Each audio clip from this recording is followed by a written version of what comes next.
الحمدللہ رب العالمین والعاقبۃ للمتقین والصلاۃ والسلام علی سید الانبیاء واشرف المرسلین سیدنا و مولانا و حبیبنا وقائدنا محمد وعلی آلہ وصحبہ اجمعین وبعد. حضرات مشاہدین کرام، السلام علیکم ورحمۃ اللہ تعالی وبرکاتہ. اہلا وسہلا بکم جمیعا. پرسنل ایکسلنس تھرو کتاب، تھرو قرآن اینڈ سنہ کی اس 5ویں نشست میں، 5ویں حلقے میں آپ حضرات کا استقبال ہے. گزشتہ 4 حلقوں میں تصوف کے بنیادی مضامین، تصوف کی تاریخ، تصوف کا اشتقاق اور تصوف کے بعض فوائد اور اس کے تاریخ کے چند پہلوؤں پر روشنی ڈالی گئی. مشاہدین کرام، عموماً یہ بات کہی جاتی ہے کہ تصوف جو ہے ایک جدید علم ہے، ایک حادث علم ہے جو چند سالوں سے جو ہے یا چند 1-2 صدیوں سے جو ہے وہ عالم اسلام میں منتشر ہوا. یہ بات حضرات مشاہدین کرام تاریخ کے خلاف ہے، واقع کے خلاف ہے. میں نے گزشتہ حلقے میں تصوف کی تاریخ کے حوالے سے بہت ساری ایسی باتیں بتائی تھیں کہ تصوف کا تعلق جو ہے وہ اسلام سے ہے. تصوف دین اسلامی کا ایک رکن ہے جسے حدیث شریف میں، جسے امام مسلم رضی اللہ تعالیٰ عنہ نے اپنی صحیح میں روایت کی ہے، وہ تصوف بطور احسان جو ہے دین کے 3 ارکان میں سے ایک ہے. اور عہد نبی صلی اللہ تعالیٰ علیہ وسلم میں بھی تصوف موجود تھا، جس کی سب سے بڑی دلیل اصحاب صفہ کا وجود ہے. اور دراصل اصحاب صفہ ہی جو ہے اہل تصوف کے لیے رول ماڈل رہے ہیں ہمیشہ اور ہر دور میں. اور انہی کی اتباع میں، انہی کی ریاضت اور عبادت، انہی کی فنا فی اللہ اور انہی کے طریقہ کار، دنیا سے زہد، دنیا سے عدم رغبتی کو ہی صوفیہ نے ہر دور میں اپنے لیے مشعل راہ بنایا ہے. تصوف کی تاریخ کے بارے میں ہم نے عرض کیا کہ یہ لفظ جو ہے تصوف جو ہے اگرچہ بعد میں استعمال ہونا شروع ہوا مگر اس کی حقیقت ہمیشہ سے موجود تھی. یعنی تصوف تھا، علم تصوف جو ہے نہیں تھا. اور یہ صرف تصوف کے ساتھ نہیں ہے، دین کے تمام علوم کے ساتھ جو ہے یہی معاملہ ہے. اگر آپ دیکھیں تو حدیث جو ہے وہ عہد رسول میں تھی مگر علم حدیث نہیں تھا. علم حدیث کی مصطلحات صحیح، حسن، ضعیف، مدلس یا مرفوع، مرسل، منقطع، یہ ساری اصطلاحات جو ہے وہ عہد رسول صلی اللہ علیہ وسلم میں نہیں تھی، بلکہ صحابہ کرام ان اصطلاحات سے واقف نہیں تھے.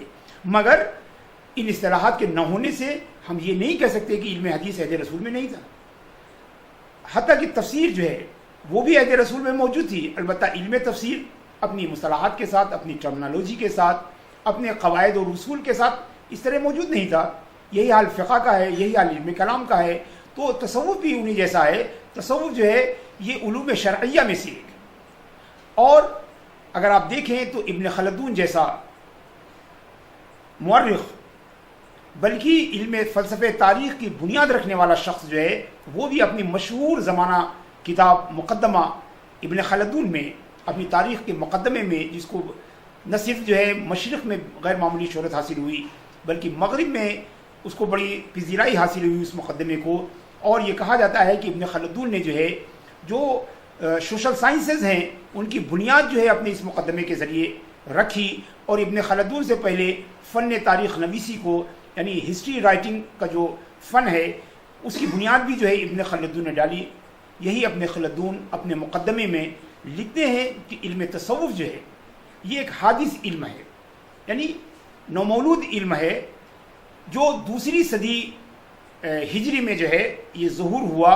لیکن جو ان کے اصول ہیں، علم تصوف کے جو قواعد ہیں، علم تصوف کے جو قوانین ہیں، یہ سب ہمیشہ سے تھے اور روز اول سے ہی اسلام میں جاری اور ساری تھے. اور صوفیہ کا طریقہ وہی ہے جو صحابہ کرام کا طریقہ. یہ ابن خلدون کہہ رہے ہیں اپنی کتاب میں.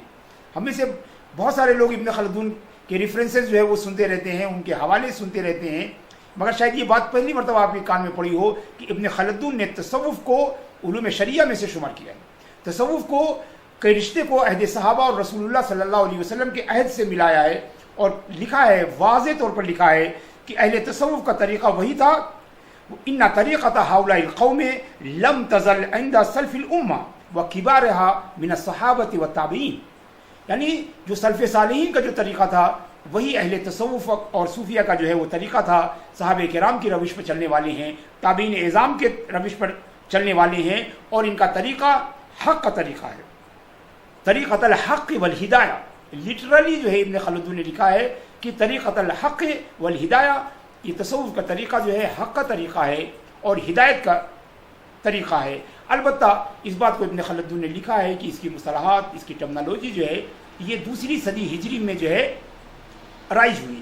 آپ کو ایک اور حوالہ دیتا ہوں جو اس بات کو بتانے کے لیے کافی ہے کہ ابتدائی اسلام سے ہی جو ہے تصوف اور علم تصوف کو جو ہے جانا جاتا ہے۔ ایک بہت مشہور اور معروف مسلم فلاسفر گزرے ہیں جن کا نام ہے الکندی۔ یہ اتنے بڑے فلاسفر تھے کہ ان کا نام فارابی اور ابن سینا کے نام کے ساتھ لیا جاتا ہے۔ فارابی اور ابن سینا کے نام کے ساتھ ان کا نام لیا جاتا ہے، اور اسلام کے مسلمانوں کے جو ہے بہت بڑے فلسفی مانے جاتے ہیں، اور اہل مغرب نے بھی ان کے علم اور فضل کا اعتراف کیا ہے۔ وہ ان کی ایک کتاب ہے جس کا نام ہے ولاۃ مصر، یعنی مصر کے حکام، مصر کے جو ہے حکمراں جو ہے ان کی تاریخ جو ہے، یہ کندی جو ہے 4 صدی ہجری میں تھے، اور وہ ولاۃ مصر میں 2 صدی ہجری کے بارے میں جو ہے وہ لکھتے ہیں کہ مصر میں جو ہے ایک جماعت پیدا ہوئی ہے جنہیں صوفیہ کہا جاتا ہے، اور ان کا طریقہ جو ہے دنیا سے کٹ کر اللہ تبارک و تعالیٰ کی ذکر اور یاد میں جو ہے منہمک رہنا ہے۔ تو اگر آپ دیکھیں تو ولاۃ مصر کی یہ عبارت بتا رہی ہے کہ لفظ صوفیہ باقاعدہ اور تصوف جو ہے بطور اصطلاح کے، بطور ٹرم کے جو ہے وہ 2 صدی ہجری میں معروف تھا، اس لیے کہ کسی چیز کی، کسی آئیڈیالوجی کی جماعت بننے میں بہت وقت لگتا ہے۔ تو جب اگر 2 صدی ہجری میں صوفیہ کی جماعتیں جو ہے وجود پا چکی تھیں، صوفیہ کی جماعتیں جو ہے مسلمانوں کے درمیان معروف ہو چکی ہیں تھیں، تو اس کا مطلب یہ ہے کہ جماعت، کوئی آئیڈیالوجی جو ہے جماعت بننے تک جو ہے ایک لمبا سفر طے کرتی ہے۔ یہی نہیں، اس سے بھی پہلے کی بات بتائیں، یحییٰ بن اقسم روایت کرتے ہیں، اس روایت کو مسعودی نے، مشہور مؤرخ مسعودی نے اپنی کتاب مروج الذہب میں نقل کیا ہے کہ یحییٰ ابن اقسم کہتے ہیں کہ ہم لوگ ہارون رشید کے دربار میں بیٹھے ہوئے تھے کہ اتنے میں حاجب نے آ کے کہا، دربان نے آ کے کہا کہ، یا جو سیکورٹی فورسز کا جو انچارج تھا اس نے آ کے بتایا کہ باہر ایک شخص آیا ہے جو دربار میں آنا چاہتا ہے اور اپنے علم کا اظہار کرنا چاہتا ہے، وہ مناظرہ کرنا چاہتا ہے اپنی علم کے ساتھ، اور جو اس کا نقشہ جو ہے حاجب نے آ کے بتایا، تو یحییٰ ابن اقسم کہتے ہیں کہ ہم لوگوں نے سمجھ لیا کہ وہ ضرور کوئی صوفی ہوگا۔ تو گویا ہارون رشید کے زمانے میں یہ لفظ پاپولر تھا اور لوگ جانتے تھے، یہاں تک کہ کسی کے حلیے کو سن کر بھی جان لیتے تھے کہ یہ آدمی صوفی ہوگا، تصوف سے وابستہ جو ہے یہ شخص ہوگا، اور اس طرح کی بے شمار ایسی جو ہے روایتیں بتائی جا سکتی ہیں جن سے یہ ثابت ہوتا ہے کہ علم تصوف بھی اتنا ہی قدیم ہے جتنا کہ علم حدیث، علم تفسیر اور علم فقہ۔ اور کیوں نہ ہو، جبکہ علم فقہ جو ہے وہ جسم کا معالج ہے، جسم کا ڈاکٹر ہے، علم کلام اور علم توحید جو ہے وہ عقل کا ڈاکٹر ہے، اور علم تصوف جو ہے یہ قلب کا اور دل کا ڈاکٹر ہے۔ تو ظاہر سی بات ہے یہ تینوں علوم انسان کے 3 کمپوننٹ کو ڈیل کرتے ہیں، عقل، جسم اور دل۔ تو ظاہر سی بات ہے کہ ان تینوں کو جو ہے ساتھ ہی ساتھ ہونا بھی چاہیے، ان کا ڈیولپمنٹ بھی ساتھ ساتھ ہوا ہے، ان کی ترویج و اشاعت بھی جو ہے وہ ساتھ ساتھ ہوئی ہے۔ اور اسلام میں ایک روایت کے مطابق، جسے ملا جامی رحمۃ اللہ علیہ نے بھی نقل کیا ہے، کہ مسلمانوں میں جو سب سے پہلے شخص جو صوفی کے ساتھ ملقب ہوئے، یعنی جن کو صوفی کے ساتھ یاد کیا گیا، وہ شیخ ابو ہاشم الصوفی ہیں، جن کی ایک خانقاہ بھی جو ہے مشہور اور معروف ہے۔ اور شیخ ابو ہاشم الصوفی کا وصال جو ہے 150 ہجری میں ہوا، یعنی 2nd سینچری ہجری کے مڈل میں ان کی وفات ہوئی۔ تو اس کا مطلب یہ ہے کہ وہ ان کا بیشتر ان کی زندگی کا حصہ 2nd سینچری میں، مگر بعض ان کی زندگی کا حصہ جو ہے وہ 1st سینچری ہجری میں بھی گزرا، اور ان کو وہ آدمی ہیں جن کو پہلے صوفی کا جو ہے لقب دیا گیا۔ اس طرح حضرات مشاہدین کرام، یہ دلائل ہمارے اس یقین کے لیے کافی ہیں کہ علم تصوف کا رشتہ تو عہد رسول صلی اللہ علیہ وسلم تک پہنچتا ہے، اور تصوف کا رشتہ تو وحی الہی تک پہنچتا ہے، جو احسان کے طور پر حدیث جبرائیل میں جو ہے ہم نے اس کو تفصیل کے ساتھ ذکر کیا، مگر علم تصوف بھی کوئی بالکل آج کل کا علم نہیں ہے. یہ اس کا رشتہ بھی جو ہے پہلی، دوسری اور تیسری صدی ہجری تک پہنچتا ہے، جیسے تمام علوم دینیہ اور علوم شرعیہ کا رشتہ وہاں تک پہنچتا ہے. تصوف کی تاریخ کے اس مختصر بیان کے بعد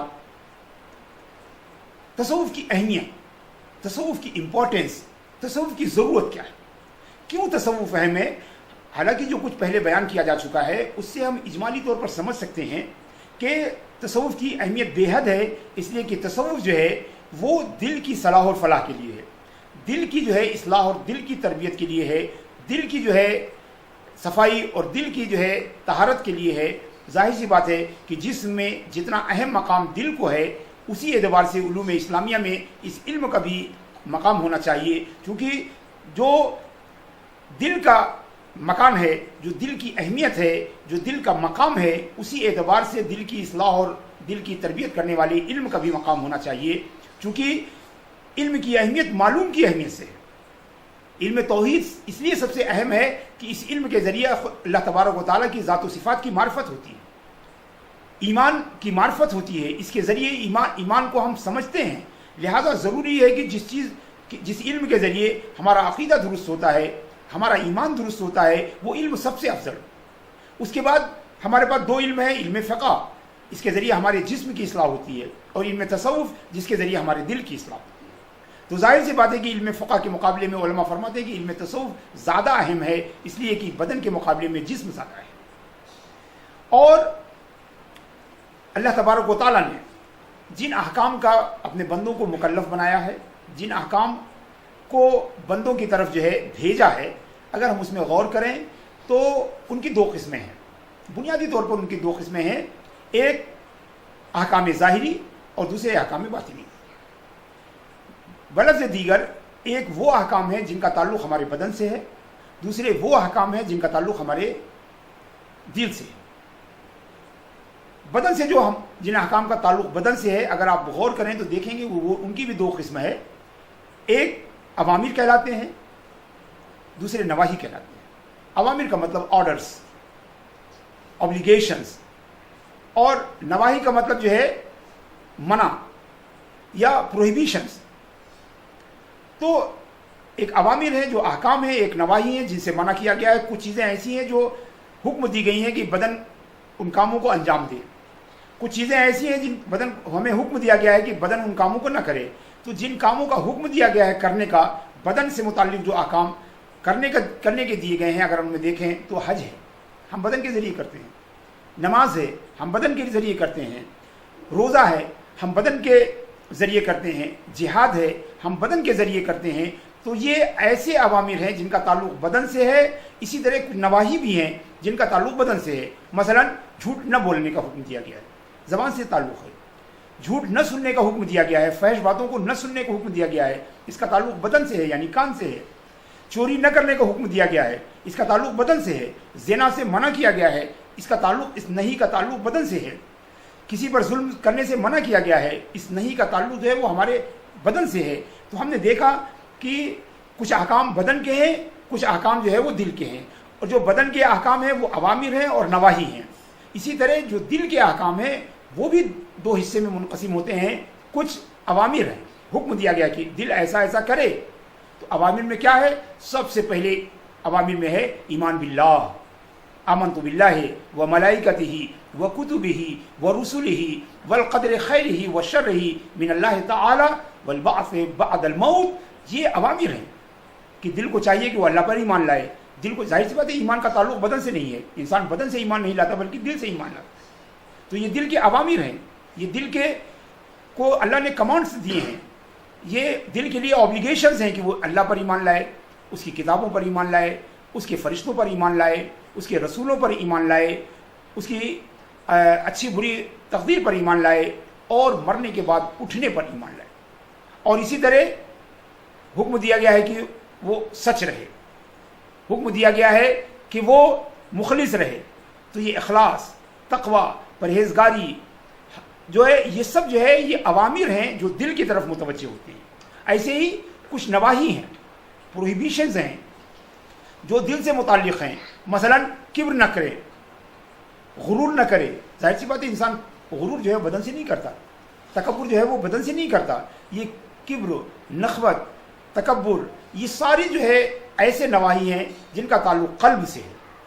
تو اگر آپ اس میں غور کریں، اللہ تبارک و تعالیٰ نے جو تمام کے تمام جو احکام دیے ہیں، اگر ان احکام میں اگر ہم اچھی طرح سے غور کریں تو یہ بات واضح ہو جاتی ہے کہ جو دل کے احکام ہیں وہ بدن کے احکام سے اہم ہیں. کسی کو شبہ نہیں ہو سکتا کہ ایمان باللہ جو ہے وہ نماز سے بہت افضل ہے. نماز کا تعلق بدن سے ہے، جبکہ ایمان باللہ کا تعلق دل سے ہے.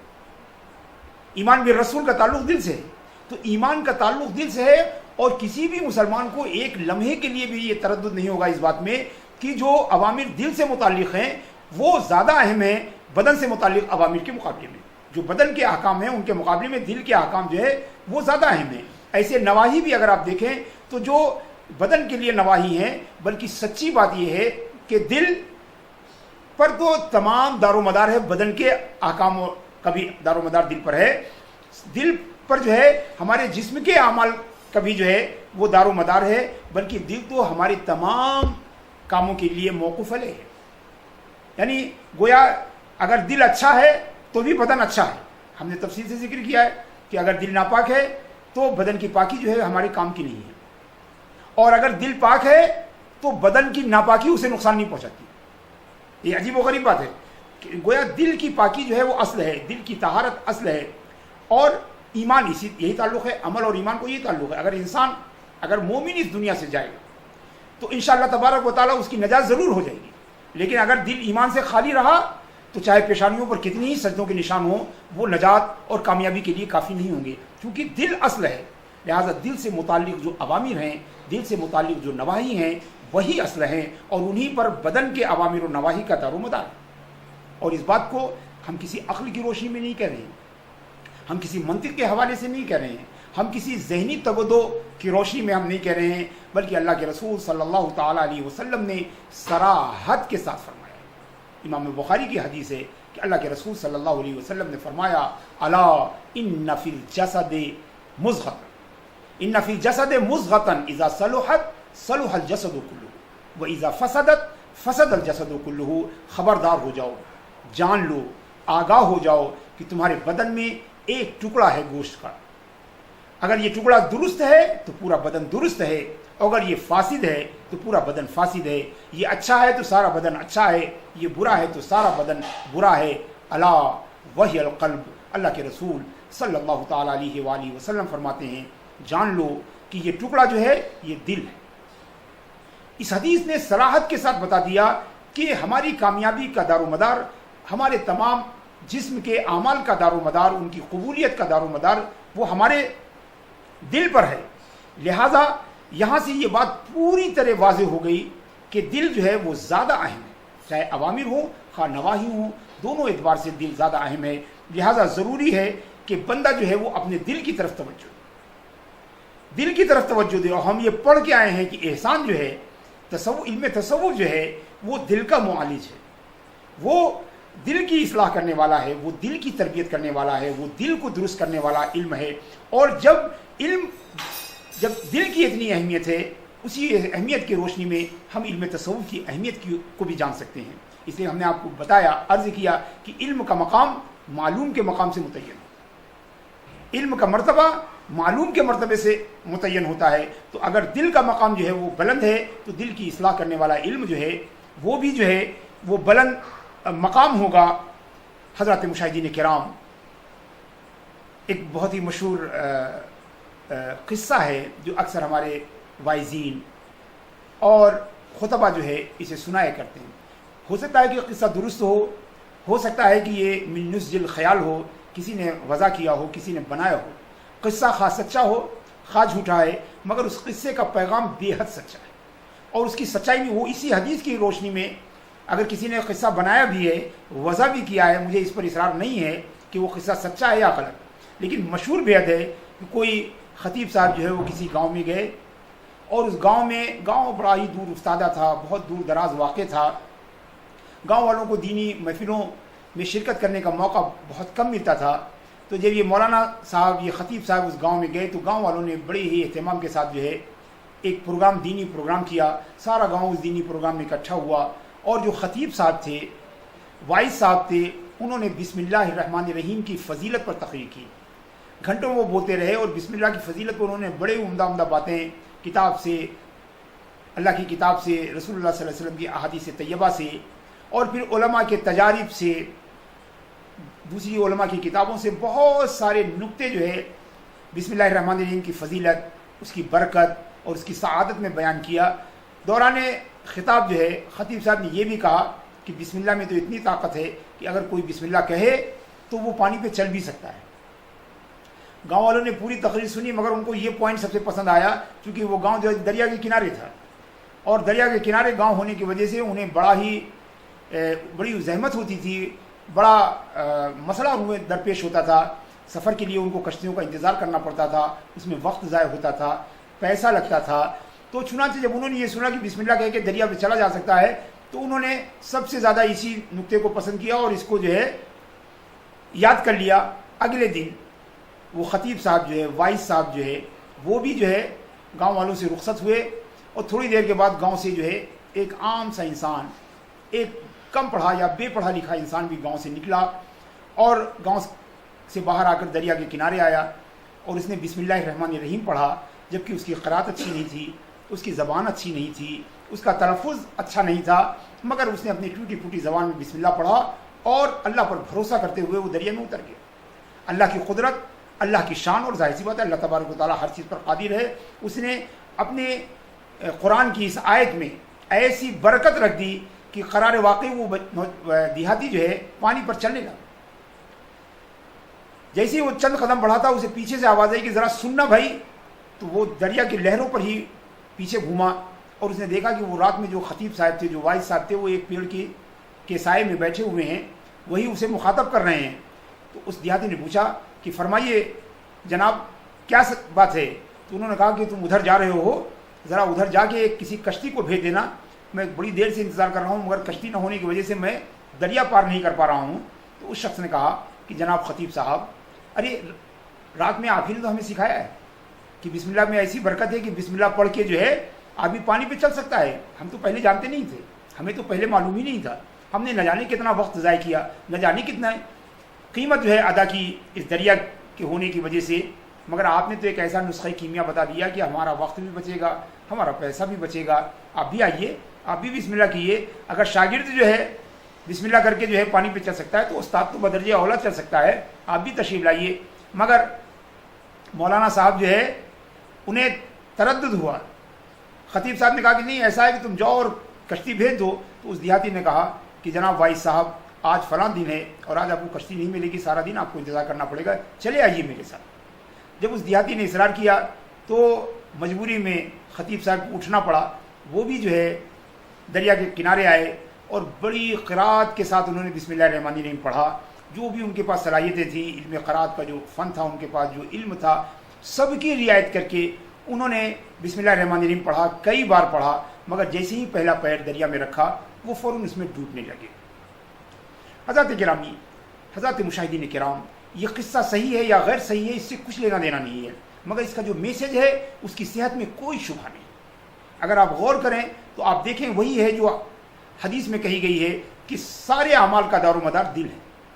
اس دیہاتی نے ممکن ہے کہ غلط پڑھا ہو، مگر اس نے دل سے پڑھا تھا، اس نے دل سے پڑھا تھا، اور دل سے پڑھنے کی برکت کی وجہ سے اللہ تبارک و تعالیٰ نے اسے وہ قوت دے دی کہ وہ دریا کی موجوں پر چلنے لگا. جیسے انسان جو ہے وہ زمین پر چلتا ہے، اسی طرح وہ لہروں پر چلنے لگا. وہ وائس صاحب جو تھے، خطیب صاحب جو تھے، مقرر صاحب جو تھے، انہوں نے اس دیہاتی سے اچھا پڑھا ہوگا، مگر ظاہر سی بات ہے کہ انہیں خود اپنی بات پر یقین نہیں تھا، تو دل ان کا ان کے ساتھ نہیں تھا. انہوں نے صرف زبان سے پڑھا تھا. لہذا دونوں نے ایک ہی کلام پڑھا، دونوں کی زبانوں نے ایک ہی الفاظ تھے جن کا تلفظ کیا. پہلا جس نے بہت اچھا نہیں پڑھا وہ کامیاب ہو گیا، دوسرا جس نے بہت اچھا پڑھا وہ ناکام ہو گیا. وجہ کیا ہے؟ اسی حدیث میں ہمیں بیان کیا گیا ہے کہ اصل میں اس نے دل سے پڑھا تھا. اللہ تبارک و تعالیٰ نے اس کے پڑھنے میں جو ہے برکت دی، اس کے پڑھنے میں قوت دی. اور وائس صاحب نے زبان سے پڑھا تھا، اور زبان سے جو ہے پڑھنے سے کوئی فائدہ نہیں ہوتا، چونکہ جو چیز دل سے نہ کی جائے اللہ تبارک و تعالیٰ اسے قبول نہیں کرتا. ظاہر سی بات ہے جو کام دل سے نہیں کیا گیا، جو عمل دل سے نہیں کیا گیا ہے، اس میں اخلاص نہیں ہوگا، اور جس کام میں اخلاص نہیں ہوگا اللہ تبارک و تعالیٰ اسے قبول نہیں فرمائے گا. تو اور اس بات کو بہت ہی وضاحت کے ساتھ ایک دوسری حدیث میں کہا ہے، یہ بھی بےحد معروف اور مشہور اور صحیح حدیث ہے کہ اللہ کے رسول صلی اللہ علیہ وسلم نے فرمایا کہ ان اللہ لا ينظر الى اجسادکم ولا الى صورکم وانما ينظر الى قلوبکم. اللہ تبارک و تعالیٰ نہ تمہارے بدن کو دیکھتا ہے نہ تمہارے چہروں کو دیکھتا ہے، انما ينظر الى قلوبکم، اللہ تبارک و تعالیٰ تو تمہارے دلوں کو دیکھتا ہے. ظاہر سی بات ہے اس دیہاتی نے دل سے پڑھا تھا جو اللہ تبارک و تعالیٰ کا محل نظر ہے، جہاں اللہ تبارک و تعالیٰ جس طرح توجہ فرماتا ہے، اللہ تبارک و تعالیٰ جس جگہ کو ملاحظہ فرماتا ہے، اس نے وہاں سے پڑھا تھا تو اللہ تعالیٰ نے اسے قوت عطا کر دی، اس لیے کہ ساری قوتیں اللہ کی ہیں. اگر اللہ کا کوئی بندہ خرق عادت صادر کرتا ہے تو یہ اس کا اپنا فعل نہیں ہوتا، یہ تو اللہ تعالیٰ کا فعل ہوتا ہے، یہ اللہ کا کام ہوتا ہے. انبیاء کرام کے معجزات ہوں یا اولیاء اللہ کی کرامات ہوں یا جو خرق عادت ہیں، وہ سب جو ہے اس کا مصدر جو ہے اللہ رب العزت کی ذات ہے. تو جس کو چاہتا ہے وہ عطا کرتا ہے اور جس سے چاہتا ہے اس سے روک دیتا ہے. تو یہ دل کا معاملہ ہے. تو حدیث شریف کا مطلب ہے کہ اللہ تعالیٰ ہمارے بدن کو نہیں دیکھتا. کیا مطلب بدن کو نہیں دیکھتا؟ ظاہر سی بات ہے بدن ہمارا اللہ سے پوشیدہ نہیں ہے. نہ دیکھنے کا مطلب یہاں پر یہ ہے کہ اللہ تبارک و تعالیٰ بدن کے اعمال کو جو ہے وہ شمار نہیں کرتا ہے. اللہ کی بارگاہ میں ہمارے بدن سے کیے جانے والے کام جو ہے جب تک دل اس کے ساتھ شامل نہ ہو، جب تک کہ دل اس کے ساتھ شامل نہ ہو، اللہ تبارک و تعالیٰ کی بارگاہ میں قبولیت نہیں ملتی ہے. حضرات مشاہدین کرام، آج ہماری سوسائٹی میں، آج ہماری قوم میں، آج ملت اسلامیہ میں بظاہر بدن سے عبادت کرنے والوں کی کمی نہیں ہے، مگر ہمارے اعمال میں برکت نہیں ہے، ہمارے اعمال کے نتائج جو ہے ہم کو نہیں ملتے. اس کی وجہ یہی ہے کہ ہمارا دل جو ہے وہ ہمارے کاموں میں شریک نہیں ہوتا ہے، ہمارا دل جو ہے وہ پاکیزہ نہیں ہے، ہمارا دل جو ہے وہ اس قابل نہیں ہے کہ اللہ تبارک و تعالیٰ اسے محل نظر بنائے. ہمارا دل قابل نہیں ہے کہ اللہ تبارک و تعالیٰ اس پر انعام اور اکرام فرمائے، اللہ تبارک و تعالیٰ اپنی تجلیات اس پر فرمائے، اس قابل نہیں ہے. یہی وجہ ہے کہ نماز، روزہ، حج و زکوٰۃ سب باقی ہیں، مگر چونکہ وہ دل باقی نہیں ہے، وہ دل باقی نہیں ہے جو اللہ کی یاد سے معمور ہوتا ہے، وہ دل باقی نہیں ہے جو اللہ اور اللہ کی رسول صلی اللہ علیہ وسلم کی محبت سے جو ہے وہ مغمور ہوتا ہے، وہ دل باقی نہیں ہے جہاں اللہ تبارک و تعالیٰ کے فضل و انعام کی تجلیات ہوتی ہیں. یہی وجہ ہے کہ اول تو ہم عمل نہیں کرتے ہیں، اور جو کچھ عمل کرتے بھی ہیں اپنے ظاہری بدن سے انہیں شرف قبولیت نہیں حاصل ہوتی ہے. لہٰذا یہ حدیث ہمیں بتا رہی ہے کہ دل کا مقام کیا ہے، دل کی اہمیت کیا ہے، دل کا مرتبہ کیا ہے، کہ اللہ تعالیٰ بدن کو دیکھتا ہی نہیں ہے، نہ بدن کے اعمال کو دیکھتا ہے، وہ صرف دل اور دل کی نیتوں کو دیکھتا ہے. تو اگر ہماری نیتیں صحیح ہیں تو اللہ تبارک و تعالیٰ تمام بدن کے اعمال کو قبول کرتا ہے، اور اگر نیت درست نہیں ہے تو بدن سے کتنا ہی اعمال کیا جائے اللہ اسے قبول نہیں کرتا. اسی بات کو مشہور اور معروف حدیث میں جسے امام بخاری رحمۃ اللہ تعالیٰ علیہ نے جس حدیث سے اپنی کتاب کا آغاز کیا، اللہ کے رسول صلی اللہ علیہ وسلم فرماتے ہیں کہ انما الاعمال بالنیات، یعنی بدن کے عمل کا دار و مدار دل کی نیت پر ہے. اگر عمل اچھا ہے اور نیت اچھی ہے تبھی وہ عمل قبول ہوگا، اور اگر عمل اچھا ہے مگر نیت اچھی نہیں ہے، یعنی بدن اچھا ہے دل اچھا نہیں ہے، تو بدن کا ایسا کوئی بھی عمل جو ہے وہ قبول نہیں کیا جائے گا. یہی جو ہے جو اللہ تبارک و تعالیٰ کی سنت ہے اس واقعے میں بھی ہم کو نظر آتی ہے کہ جس نے زبان سے پڑھا صحیح پڑھا مگر اللہ نے شرف قبولیت عطا نہیں کیا، اور جس نے دل سے پڑھا اگرچہ اس نے غلط پڑھا مگر اللہ رب العزت نے اسے شرف قبولیت دیا. تو حضرات گرامی، دل کی اہمیت کا جو یہ بیان ہے، دل کی اہمیت کی جو یہ تفصیلات ہیں، یہ اسی لیے ہیں تاکہ اس کے ذریعے ہم علم تصوف، جو دل کا معالج ہے، جو دل کا طبیب ہے، جو دل کا مصلح ہے، جو دل کا جو ہے ہدایت دہندہ ہے، اس کی اہمیت جو ہے وہ ہمیں پتہ چل جائے. ہم جانتے ہیں کہ دل 3 طرح کے ہوتے ہیں. دل قلب سلیم ہوتا ہے، جسے اللہ تبارک و تعالیٰ نے اپنے قرآن میں ذکر کیا ہے کہ کامیاب کون ہوگا؟ من اتی اللہ بقلب سلیم، جو قیامت کے دن سلیم درست دل کے ساتھ جو ہے اللہ کے سامنے. بدن کیسا ہوگا کوئی اس کا اعتبار نہیں ہوگا. دوسرا دل ہوتا ہے جو میت ہوتا ہے، پوری طرح سے جو ہے وہ مردہ ہوتا ہے، اس میں قبولیت کی صلاحیتیں ہی ختم ہو جاتی ہیں، قبولیت کی صلاحیت ہی ختم ہو جاتی ہے، اور دل کی جو تیسری ہے وہ قلب سقیم ہے، بیمار دل ہوتا ہے۔ تو جو قلب سلیم ہے اسے کسی علم کی، کسی فن کی، کسی ضرورت نہیں ہے، اور جو دل قلب میت ہے میں سمجھتا ہوں اسے بھی کسی چیز کی ضرورت نہیں ہے، اس لیے کہ جو صحت مند ہوتا ہے اسے ڈاکٹر کی حاجت نہیں ہوتی ہے، اور جو مردہ ہوتا ہے اسے بھی ڈاکٹر کی حاجت نہیں ہوتی، بلکہ جو مریض ہوتا ہے اسی کو ڈاکٹر کی طلب ہوتی ہے۔ تو جس کا دل قلب سلیم ہے اسے تصوف کی حاجت نہیں ہے، اور جس کا قلب میت ہے اسے بھی تصوف کی حاجت نہیں ہے۔ تصوف ان کے لیے ہے جن کی اکثریت ہے دنیا کے انسانوں میں، جن کی تعداد سب سے زیادہ ہے، اور وہ ہم آپ ہیں کہ جن مریض ہیں۔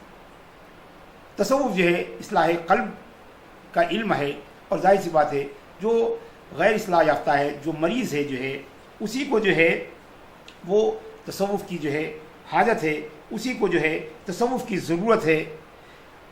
حضرت عبداللہ ابن مبارک مشہور و معروف تابعی تھے، ان کے 2 مصروں کے ساتھ میں اپنی گفتگو کو ختم کرتا ہوں۔ فرماتے ہیں کہ رأیت الذنوب تمیت القلوب، رأیت الذنوب تمیت القلوب، ہم نے دیکھا ہے کہ گناہ جو ہیں وہ دل کو مار ڈالتے ہیں، یعنی اچھے دل کو پہلے مریض بناتے ہیں، اور ظاہر سی بات ہے کہ اگر مرض کا علاج نہ کیا جائے تو جیسے انسان مر جاتا ہے ویسے دل کے امراض کا اگر علاج نہ کیا جائے تو دل مر جاتا ہے۔ فرماتے ہیں کہ رأیت الذنوب تمیت القلوب وقد یورث الذل ادمانها، اور گناہوں میں لگاتار ملوث رہنا جو ہے وہ ہلاکت اور بربادی کا سبب ہوتا ہے۔ اگر لگاتار انسان رہے تو ہلاکت اور بربادی کا سبب رہتا ہے۔ وَتَرْكُ الذُّنُوبِ حَيَاةُ الْقُلُوبِ، اور گناہوں کو چھوڑ دینا یہ دلوں کی زندگی کا نام ہے۔ جیسے گناہ دلوں کو ختم کر دیتے ہیں، بیمار ڈالتے ہیں اور پھر ختم کر دیتے ہیں، ویسے ہی ترک گناہ جو ہے وہ زندگی کی حیات ہے۔ وَخَيْرٌ لِلنَّفْسِ کا عِصْيَانُهَا، اور نافرمانی بری چیز ہوتی ہے مگر نفس کی نافرمانی جو ہے وہ سب سے اچھی چیز ہوتی ہے۔ اللہ اور رسول کی نافرمانی بری ہے مگر نفس کی نافرمانی، نفس کے خواہشات کو روکنا، اور نفس جو ہے ظاہر سی بات ہے مرض 2 طرح کے ہوتے ہیں، اور دونوں مرض کا ہم تصوف کے ذریعے علاج کر سکتے ہیں۔ ایک مرض شہوات ہوتا ہے اور دوسرا مرض الشبہات ہوتا ہے۔ دل کو 2 بڑے مرض لاحق ہوتے ہیں۔ مرض الشہوات یعنی طلب دنیا، شہوت، مال و دولت کی طلب، دنیا کی طلب، جاہ کی طلب جو ہے، نفسانی خواہشات کی طلب جو ہے، یہ مرض الشہوات کہلاتا ہے۔ اور دوسرا ہے مرض الشبہات، شبہ کا مرض، قیامت ہوگی کہ نہیں ہوگی، سب لوگ کہہ رہے ہیں تو مان رہا ہوں مگر دل مطمئن نہیں ہے، مرنے کے بعد اٹھنا ہے کہ نہیں، کہہ رہے ہیں مان رہا ہوں، انکار بھی زبان نہیں کر رہی ہے، مگر اگر دل کی کو اسکین کیا جائے تو پتہ چلے گا کہ دل تو قائل ہی نہیں ہے۔ دل قیامت کا قائل نہیں ہے، جنت و دوزخ کا قائل نہیں ہے، عذاب و ثواب کا قائل نہیں ہے، بعث کا قائل نہیں ہے، تمام جو امور غیبیات ہیں دل اس کا قائل نہیں ہے۔ آپ نے دیکھا ہوگا کہ آخرت کا اتنا ذکر، اتنا چرچا قرآن میں کیوں ہے؟ اس لیے کہ لوگ نماز روزہ کا انکار نہیں کرتے، اصل انکار دل ہمارا جو ہے وہ آخرت کے کرتا ہے۔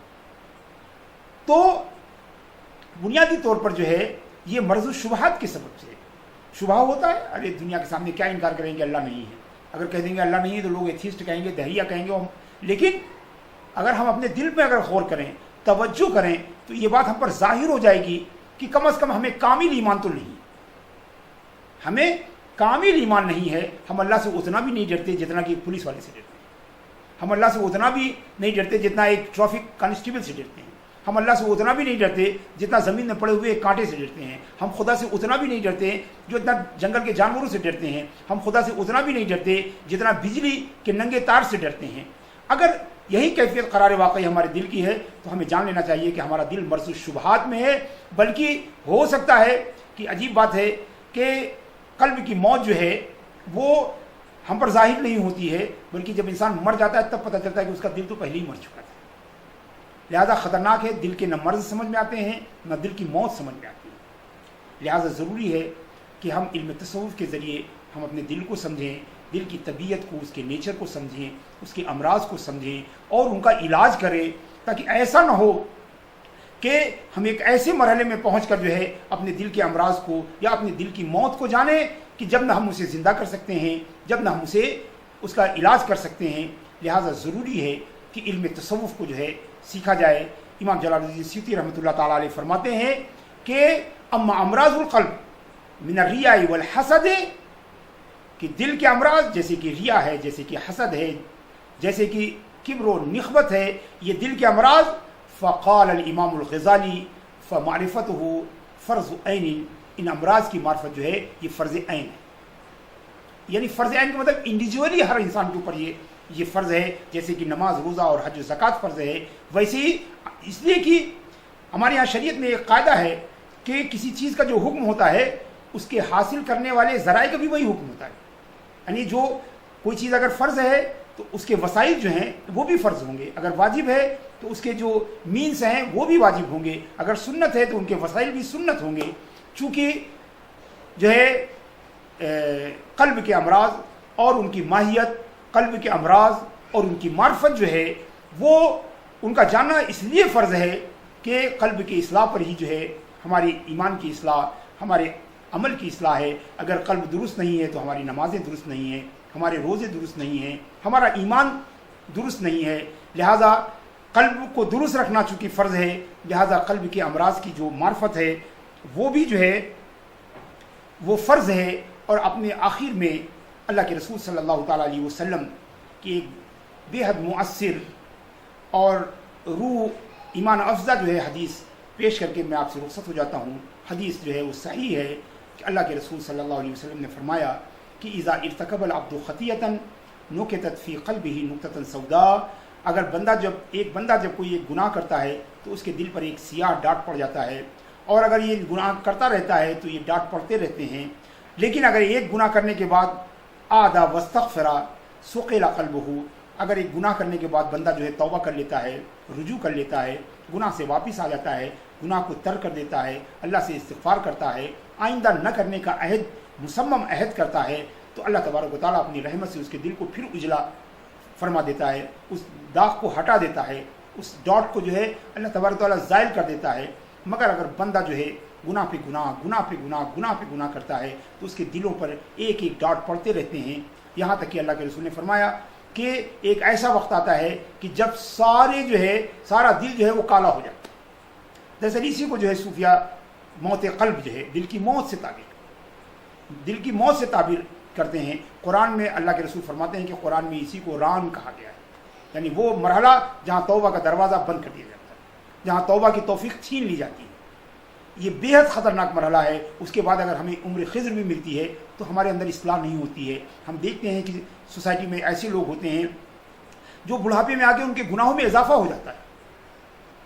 ایک ایسی عمر جہاں لوگ آ کے توبہ کرتے ہیں، جہاں لوگ آ کے توبہ کرتے ہیں، جہاں لوگ آ کے مغفرت طلب کرتے ہیں، جہاں لوگ آ کے اللہ کے حضور میں گڑگڑاتے ہیں، روتے ہیں. ہماری سوسائٹی میں کچھ ایسے لوگ ہوتے ہیں کہ اس عمر میں پہنچنے کے بعد ان کے حرص و حوث میں اضافہ ہو جاتا ہے. کیوں ہو جاتا ہے؟ دراصل وہ اس مرحلے سے پار ہو چکے ہیں.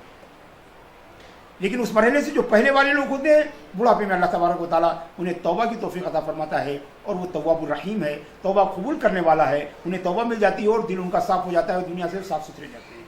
لیکن اگر خدا نہ خواستہ ہم جن لوگوں کو دیکھتے ہیں کہ اپنی بڑھاپے کی عمر میں بھی وہ گناہوں میں جو ہے مشغول ہیں، برائیوں میں جو ہے لتھڑے ہوئے ہیں، یقیناً ایسا لگتا ہے کہ وہ اس مرحلے سے پار کر چکے ہیں.